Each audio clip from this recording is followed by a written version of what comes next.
Today, we are cleaning this 520 square foot Pentair Clean and Clear Plus pool filter. It cost around $2,000 and should be cleaned at least once every 6 months, unless there is a special situation like this pool has, which is that it was just remodeled 2 weeks ago and has a brand new fresh coat of plaster.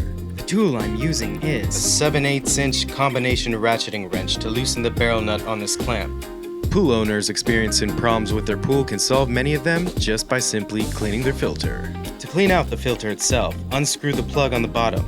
I'm using these channel lock tongue and groove pliers, but a 7/8" wrench or socket could work too. You can see I'm swishing the water around with my hand to try to help the debris leave with the water through the hole. Many pool problems can be solved simply by cleaning the pool's filter. With this pool just recently receiving a new plaster job, there is a lot of plaster dust caught in these filters, which is to be expected. That's why it's important to brush your pool often the first couple weeks after a new plaster job. I keep hosing them off from top to bottom until no more debris is present. Simultaneously, I am inspecting the cartridge elements for any rips or tears. If a rip is found, or one of these 5 bands comes off, it is time to replace the cartridge element.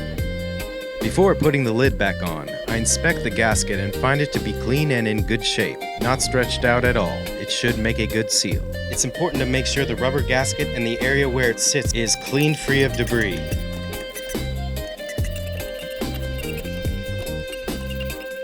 To drain the extra air in the system, I turn this air relief valve counterclockwise until water starts shooting out of it. Then I tighten it back by turning it clockwise. Typically, a new or freshly cleaned Clean and Clear Plus filter will operate between 8 and 16 psi.